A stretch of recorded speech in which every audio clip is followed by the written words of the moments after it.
What is going on, Colts Nation? It is officially training camp time. Woo! We made it, guys. We made it through the long, grueling off season.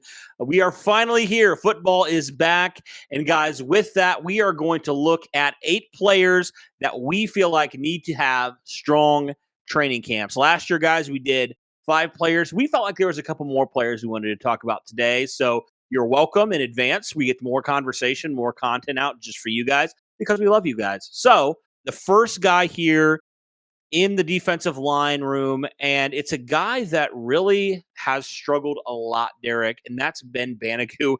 Feels like he's on this list about every single year. I mean, he was on our roster bubble video we did a couple of weeks ago. I mean, this guy's on the fringe of not being on this team anymore, and I made a comment to you off air. I'm like, this might be the last time we ever do a video regarding Ben Banogu in an offseason, right? I mean, it's just that's how strong of a training camp he needs to have.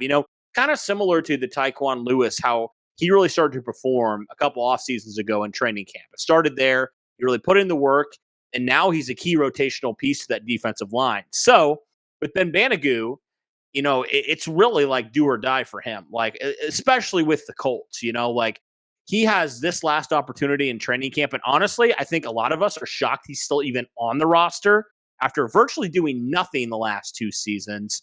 Talk to me about Ben Banogu and why he has to have a strong training camp. Well, he has to have a strong training camp for the exact same reason that Tyquan Lewis 3 years ago had to have a strong training camp, because there have been times when Tyquan Lewis originally was like, well, you're getting injured.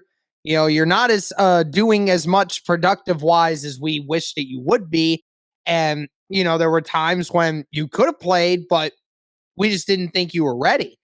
And it was probably a eye opener for him. And sure enough, his last chance, right, to get on that, to not only get on the squad, but at the same time also show he could make an impact, right? So he went out, had the best training camp of any player on the team, any single one. You ask every single Colts player in the training camp of 2020, who was the best player on that team at that moment in time when training camp was coming around?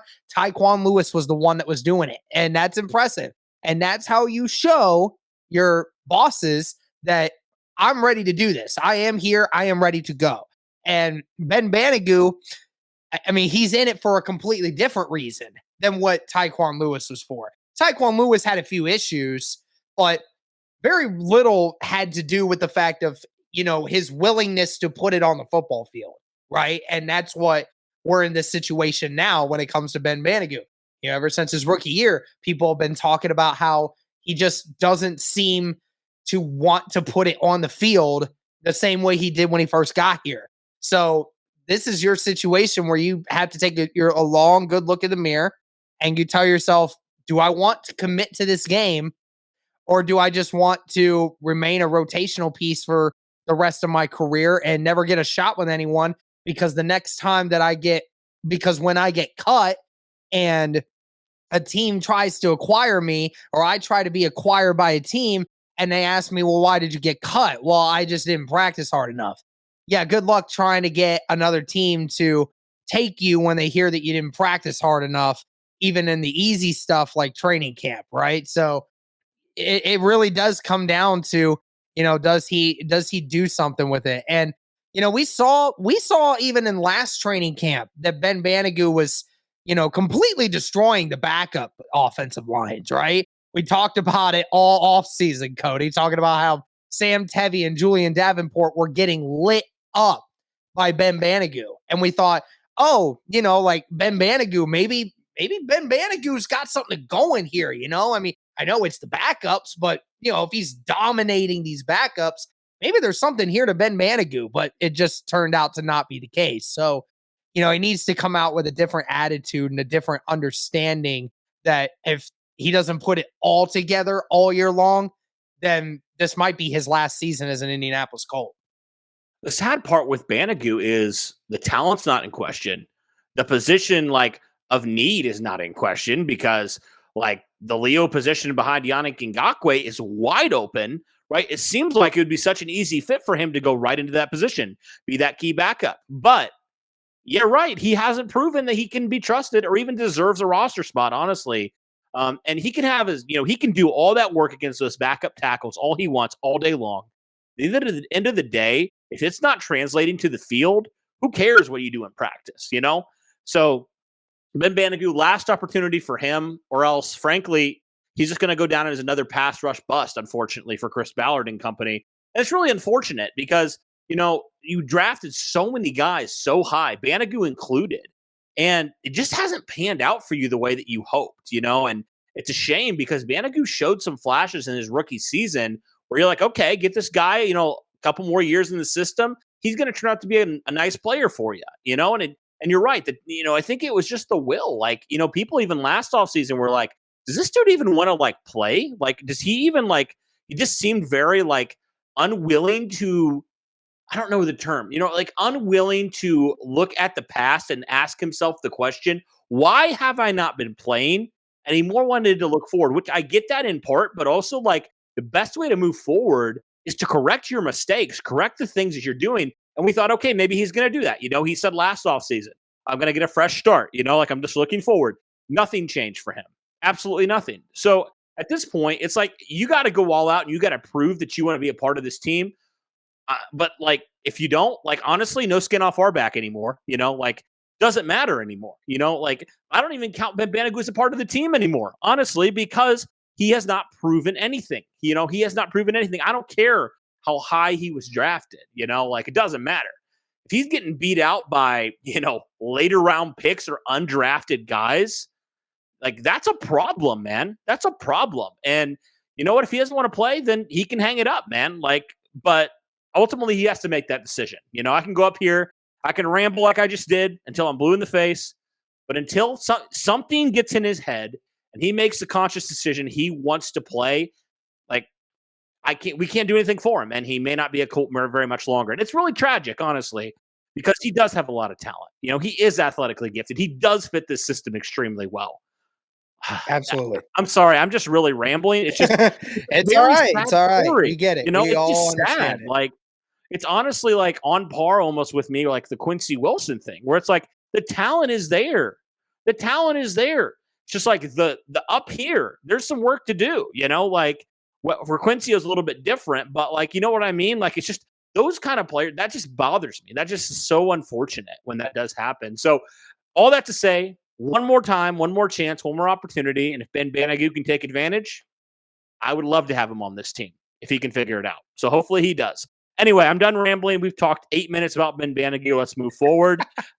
Let's continue on that defensive line. Talk about another former second-round pick, Dayo Odeyingbo, who's a rookie last year, didn't get a full offseason. He was obviously injured from his last year in college. If you remember, I believe it was an Achilles injury he suffered at Vanderbilt late in the season. So he fell from a first-round potential pick all the way to the second round where the Colts picked him up.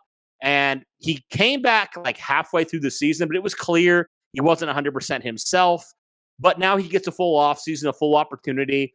He's ginormous. He's got the length. He's got the size. He's got the talent, certainly. So I think Dayo Odeyingbo in this new Gus Bradley system may have a great opportunity to shine. And I think now is the time for him to really prove that he belongs in this defensive line rotation. What are your thoughts on Dayo Odeyingbo? Oh, yeah. I mean, everyone knows my thoughts on Dayo Odeyingbo at this point. It is going to be very interesting to see what happens with him because you're right. This is going to be the first real off-season work that he's been able to put in, right? So it's going to be very interesting to see what he does. And, does he get that spark back that made the Indianapolis Colts just drool over him when they drafted him in the second round in the 2021 draft, right? You got to wonder, does that physical aggressiveness come back? Because we know he's got the size, we know he's got the talent. Just does that aggressiveness and the ability to make those kinds of plays come back? Because if he does, and it's going to be very interesting to watch him go up against guys like Quentin Nelson and Danny Pinter, guys that are very formidable guards, and we've always kind of said that DeForest Buckner's getting great experience out of these camp battles because of facing Quentin Nelson, right? Because iron sharpens iron, right? That's been the motto the whole freaking time. That's going to be the same thing for Dayo. Dow's going to come in playing against one of the best guard in the entire NFL, the best interior offensive lineman in the entire NFL. And you're going to see what Dayo Odeyingbo is made of. And it's great to see that. And, it's for a matter of rotation. We know he can get some snaps, but how much of those snaps does he actually get? It's going to really base off of how he does in training camp. Does he steal a couple snaps away from Grover Stewart? Some of those early down potential snaps as well. Does he keep a few snaps away from guys like Curtis Brooks and Eric Johnson who are looking to try to make their way in, right? Or, Dayo also being able to play on the outside. Does he take a few of those snaps away from guys like Kwity Paye or Yannick Ngakoue and, fill that role? He's got the potential to do something that the Colts will drool over, is having that position flexibility. And that's what he needs to be able to utilize, not only going up against Quentin Nelson. You're going to have to beat guys like Braden Smith, who is, when he's healthy, is usually playing at pretty much an all-pro level. And, as well, I mean, for the Matt Pryor and Bernard Ryman situation at left tackle, you got to be dominating those boys on the left side. That's your golden ticket to show that I'm superior to them.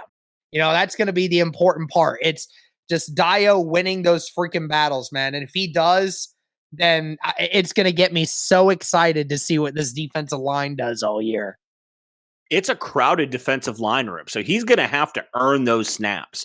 And I love that because it's like, every player that gets snaps on this defensive line is going to have to earn it, right? They're going to have to. Like, nothing is given. And so I think that's great for a guy like Dayo Odeyingbo, where he really didn't have anything to lose, but he has a lot to gain in terms of snaps and in terms of just being on the field and making an impact. So I'm really excited to see what he does in year number 2. I think the sky's the limit for a guy like him because the potential is through the roof. We'll see if he can put it together here in training camp and really start making a name for himself and maybe crack the rotation a little bit more than he did last season. So we'll see, but very exciting for that. The last guy we wanted to talk about on the defense is a guy we just mentioned briefly when looking at position battles. And I think it's a guy that we all have a lot of high hopes for. And I think best case scenario is Isaiah Rodgers does win that number 2 corner spot, but he's got to go out there and earn it, right? He's got to go out there and prove that he is the better corner over Brandon Faison, who he will be competing with, who also had a really strong mini camp and things of that nature. I think it's going to be a fierce battle, but I really think Isaiah Rodgers, the pressure's on for him because a lot of people, including you and I, look at him as an ascending player, a very ascending star in this league. Really feel like with his combination of his size and his ball skills and his speed as well, we think he has a great opportunity here to really ascend into that number 2 corner. And who knows, maybe even a number 1 corner here very soon. So all that to say, Isaiah Rodgers, the pressure's on for him, man. The pressure's on. He's got to make sure he's got to go out there and improvement. He's got all the intangibles, all the skills to be a really good corner in this league. He's got to go out there and prove it, beat out Brandon Faison. Talk to me about Isaiah Rodgers. Man, I mean, what else is there to talk about when it comes to a guy that, like you said, majority of Colts Nation, including myself, I've said it so many times by now, that I think Isaiah Rodgers is a highly ascending player. And I mean, I even put the freaking pressure on him saying that I think he's going to be one of the best cornerbacks in the NFL after this year. So, that is a lot of pressure. And I think he's ready for it. And he's been saying all off season to bet on him. He's betting on himself. Everyone else should be betting on him. And so I'm all my chips are in on Isaiah Rodgers. I think that you're right. This position is for him to lose. And I'm hoping that we see more of that magic that we saw from training camp last year when we saw him picking off Carson Wentz, what seemed to be every practice, right? Always seemed to be one play where Isaiah Rodgers was making a play, right? I mean, I think one of the 2 times that you and I went to training camp, he actually did have an interception on our side of the field and would have taken it for a pick 6 had that been a real game. So, it's one of those situations I really hope he continues to improve. And I hope that we see more of it, because if he turns out as good as we think he can be, I mean, him and Stephon are going to be, I mean, him, Kenny, and Stephon might be one of the best probably one of the best secondaries in all of football. Mhm. Absolutely. Very excited for Isaiah Rodgers here, now getting potentially a starting spot here on this defense. We'll see how it shakes out. Pressure's on Isaiah. Go prove us all right who are betting on you. All right, let's move over to the offense now. Let's talk about running back number 3 for a minute. And I think we could have chosen a couple different guys here because there's like 4 or 5 guys that are really going to compete for this spot. But I feel like we had to go with the veteran. We had to talk about Philip Lindsay, simply because of the fact that he has been there. He's been in 1,000-yard back. He's proven that he can do it in the league, but he's going to have some competition behind there. And I think far and away we can say he is the most talented back, and he's the back that I think is the early favorite to be that running back number 3 or running back number 2 right behind Jonathan Taylor, if Nyheim Hines is more of a slot guy and stuff of that nature. But talk to me about Philip Lindsay and why we believe he has to have a strong training camp. Well, he's got to have a strong training camp for, I mean, the same reason that we were talking about in the previous video. I mean, this room is full. I mean, there are 5 guys that are competing for this last spot, what seemingly we think is the last spot on this roster for the running back position.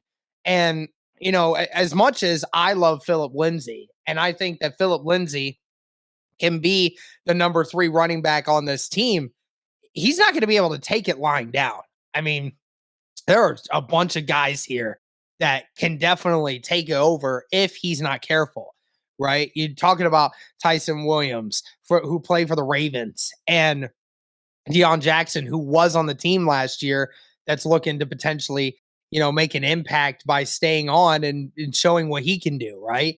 And then, you know, Philip Lindsay's got to deal with these undrafted free agents too that, you know, apparently are big playmakers as well that have a lot of high hopes for some of these guys. So, you know, there is a lot of guys here that are competing for this. And, you know, Frank Reich absolutely loves that, right? The competition amongst the groups always makes it fun, right? Because they get to see more of what these guys are capable of. And when you know that your spot is not guaranteed, you know, guys try harder. So you hope to see Philip Lindsay understand that and take that initiative and know that even though he won't be the main focus of a running back room anymore, to be able to take a few snaps away from Jonathan Taylor and to provide a pivotal role in making sure this team's best offensive weapon remains healthier at the end of a season.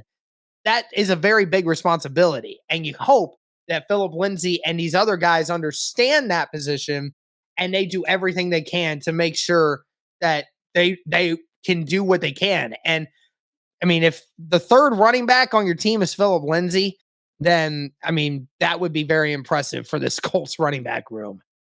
Absolutely. Yeah, it could be one of the best units in the league if all goes well. So, all right, let's continue on the offense. You know, talking about a room that has a lot of competition, let's talk about this tight end room. I will say, out of all the positions that we're looking at, this room definitely has the least amount of experience, right? I mean, because really, what do you have outside of Mo Alley Cox, who's really not that experienced? I mean, he's been in the league a couple of years, obviously, but like compared to some of the tight ends in the league, like, you know, he's not, I wouldn't call super experienced vet, but other than that, look at the tight ends you have. You have Kylan Granson, who you drafted last year. Great guy. We're really rooting for him. You know, he's a 4th-round pick and really didn't make much of an impact in his first year. You know, I don't know if that was due more to, you know, the way the Colts passing offense was set up or just that Kylan wasn't earning snaps or the Colts just weren't giving him snaps. I'm not entirely sure. But nonetheless, he only has like 11, 12 catches to his name in the NFL. And then you have 2 rookies as well, Jelani Woods and obviously Drew Ogletree as well, who you both drafted this year. Both of those guys have a lot of talent, but no experience at the NFL level. So there's going to be a lot of interesting battles here. But I think we got to point to Kylan Granson here because, I mean, he has an opportunity. You know, he has a leg up on these other 2 guys, right? He's been in the Colts system for one more year, right? And if he doesn't perform well, he could really realistically not be having that much snaps this offseason or this coming season. He has to have a strong training camp. What are your thoughts on Kylan Granson?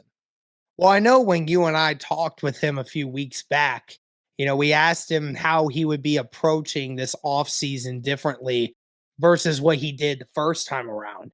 And, he talked about the fact that, there's a lot more of an experience factor now. You're going in trying to remember everything. And now you feel like you can now add on because you remember what went down, you remember how it goes. And now you're just trying to learn some things that you may not have remembered from the first time.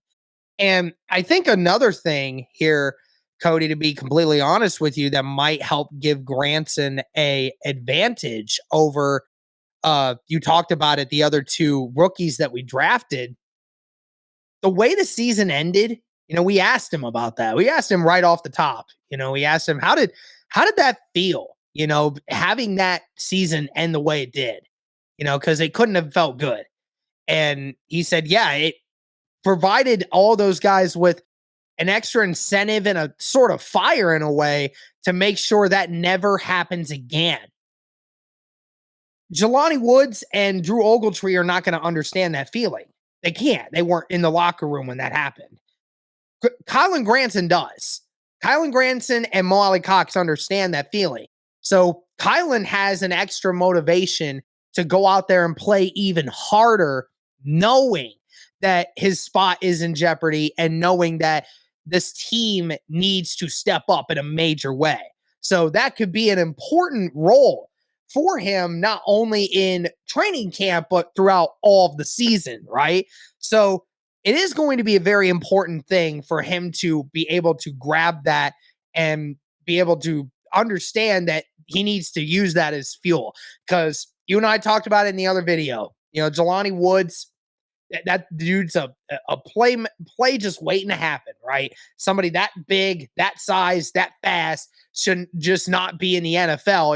He shouldn't even exist, but he is here, and the potential is there. But Kylan has that ability to basically have that experience factor, and he needs to utilize it and understand that he needs to use that to fuel him to be the best player possible in order for him to get snaps so he's not lost in the fire between Mo Alley Cox and Jelani Woods.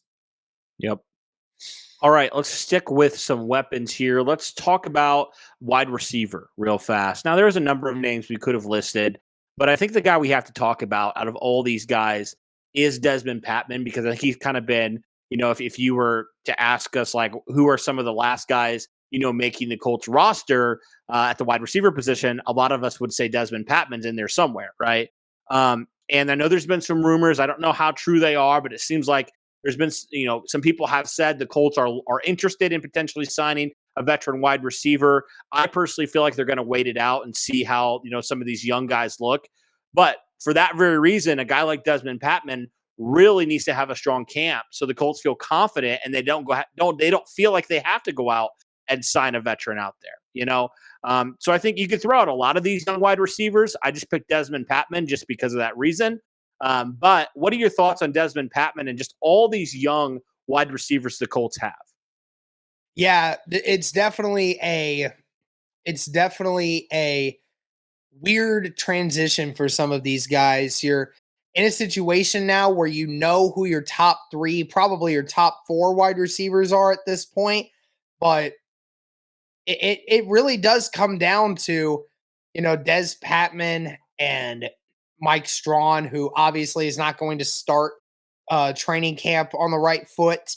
So, and, on top of it, like you said, we've been linked to reports of maybe getting another wide receiver into the building. So that could be one less spot to have to worry about. So it really is going to come down to, who makes the big plays happen. And we know Patman had a few issues in mini camp with a few drops from Matt Ryan. Certainly hope that is not something that's going to go into training camp. And, Des Patman has been a fan favorite by many people amongst these young group of guys that, everyone's been rooting for Des Patman ever since he's gotten into the league. We've been wanting him to continue to do more. You've seen the not getting any time in 2020 to 2021. He finally makes one big play that, gave our season some hope, right? In a time when it didn't feel like there was any hope as a Colts fan. And you just were like, Des Patman helped make one of the biggest plays of the season right there, right? So you hope that in some way he transcends somehow, because he's 6'4", 200 or 215 pounds. Like, this guy is huge. Like, I mean, I want to see this guy do something to round out this roster, because if he can do that and separate himself from Strawn and these other guys, then Patman could see some increased playing time, especially since we know this Colts wide receiver group always seems to have injuries every freaking year. So we need somebody to step up. And Patman, this might be his chance with a better quarterback in Matt Ryan, hopefully get some better looks. We'll see. It's going to be an interesting battle back there. We'll see what the Colts do if they elect to bring somebody in or not. But it's going to depend on young guys like Des Patman for sure. All right. Last guy on the offense we want to talk about is the incumbent left tackle, Matt Pryor. Obviously didn't play left tackle last year, but he is a guy that's been on the roster a little bit longer. He's going to be competing with Bernhard Raimann for that left tackle spot, for the starter spot. And I think the pressure's on him because, I mean, at the end of the day, the Colts aren't tied to a Matt Pryor beyond this season, right? I mean, they gave him a 1-year deal, which glad they brought him back. But I think everybody's thinking, in a year from now, or maybe even this year, Bernhard Raimann's going to be your guy at left tackle. So the pressure is on for Matt Pryor to potentially, win that job, And whether or not that means re-signing with Indianapolis or even another team next offseason, it's a great opportunity for him to maybe even get paid, a little bit more money. So it's going to be a lot of pressure on Matt Pryor right away, in a new position. He's never played left tackle in the NFL.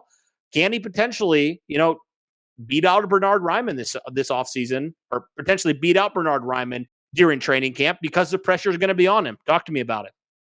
Oh, yeah. I mean, this is probably the most important position battle of all the camp, right? We've been asking about who's going to win that left tackle spot. We've been asking it ever since Bernhard Raimann got drafted, and it's going to continue to be a thing all the way through training camp. Who is going to step up?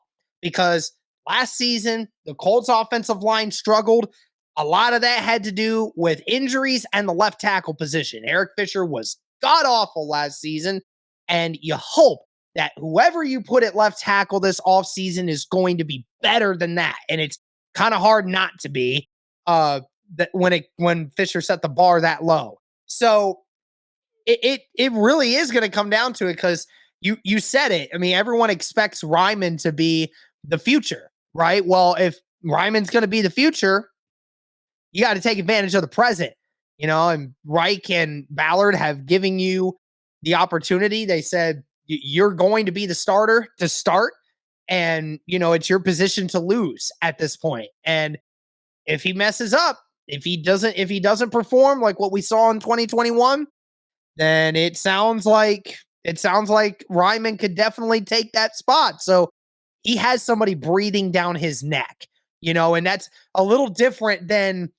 probably every other guy that we've had on this list, right? Because that's a direct correlation. That is a difference between a guy starting and a guy not playing at all. And this is probably the only spot where we talked about on this list where your direct starting job is in the balance on this. So it really is going to come down to Matt Pryor excelling at a position that he has never played before, and versus a guy that also has played the position for very little time, but is very dynamic in the way that he does it. So I love Matt Pryor. I love what he did in 2021. I am shooting for high praise for him. I really, really want him to thrive at that left tackle position. I don't really care whether Raimann or Matt Pryor gets it. It's all going to come down to who Frank Reich thinks is best at that position. But Matt Pryor, it's do or die time for him right now. Yep. I'm very much intrigued by those two players who are going to compete for that left tackle position. Definitely the one I'm going to be watching the most during training camp, especially when we go down on Saturday. All right, last position we got to talk about, because we don't really know if this guy is the future at the kicker, and that's Rodrigo Blankenship. Hot Rod himself, fully recovered from that injury he suffered last year. It's interesting because, Hot Rod, I feel like when he's been healthy, he's been a pretty good kicker. Last year, he got injured. But last offseason, especially last training camp, he was fantastic in training camp. He was awesome. Like, he was making every single kick. He was looking great. And then that injury happened. And then, even when he was healthy, he didn't get activated back. They elected to keep Michael Badgley out there as your starter kicker. So my question is, if he doesn't have a great training camp like he did last year to give the Colts confidence in him moving forward as kicker number one, could the Colts be potentially kind of perusing some of the cuts that are going to happen, during training camp and during, some of the preseason games to add more competition and potentially replace him? Right now, they don't really have a guy that I really feel like is a threat to him, but I could really think if he's struggling in training camp, I could see a scenario where the Colts really, start to put the pressure on him a little bit, right? What are your thoughts on Rodrigo Blankenship and potentially just him having to have a great camp? I know for many, many years, you and I were talking about, when we got him and how excited we were that, Hot Rod was going to be out here, taking that giant leap, right? He's going to be the next great Indianapolis Colt kicker, right? And it just never really seemed to translate, did it? It just seemed like there was always an issue after an issue. And I mean, I think we should ask our buddy Zach Hicks what he thinks about Rodrigo Blankenship. We probably get a more direct, not so nice answer out of him. That would be a little funny to get, but yeah, it's been a experience having him out here, and yeah, if he doesn't have a good camp, I mean, I don't expect the Colts to keep him around. I really don't. It's gonna be one of those things where he's on a short leash, and the Colts will find, because the Colts have been very good about finding backup kickers. Like, over the last few years since Vinny's been gone, they've had some pretty decent kickers, and that didn't include Hot Rod. Chase McLaughlin and Pinero and a few other guys, Badgley as well. We had some guys who have stepped up for the Colts in times when Hot Rod couldn't, right? So I trust the Colts to be able to find somebody if Hot Rod doesn't turn out. So Hot Rod's got to be able to make his kicks. He's got to make them from far. He's got to have a good camp. He's got to be accurate beyond 40 yards. That's been his biggest thing. Is like he has the leg. Like, that's not been an issue. I feel like a lot of people think he just can't kick it that far. I don't think that's the issue. I think it's just the accuracy beyond a certain, a certain distance, I guess. And so, yeah, he's just got to really step it up here. He's got to really, because you can't just go into every season hoping your kicker makes it. You got to have confidence in that guy, and kickers, unfortunately, for Hot Rod, they're very replaceable. Very replaceable. You can find an undrafted free agent who can be a really, really good kicker in this league easily. So all that to say, he's got to have a good camp. He's got to get the Colts just supremely confident. Don't really feel like they need to touch that position. He's got to basically be the Rigo. He's got to do what Rigo's done at punter, where the Colts don't even think about it. They don't even take a second glance at punter because they know Rigo's going to be consistent and he's going to be one of the best punters in the league. He's got to do the same thing at the kicker position. And I know it's a hard position. It's very much a pressure-packed situation. But he's got to prove it. He's got to prove he's going to be the guy moving forward, because if he's not, Colts won't have any issues moving on from him. So, all right, guys, that'll do it for our list here. Looking at 8 players that we believe need to have strong training camps. Like we said at the beginning, guys, training camps here. We are so excited for that. Thank you, everybody, for tuning in. And, guys, we're going to have so many more videos. We're going to try to recap every single day of training camp.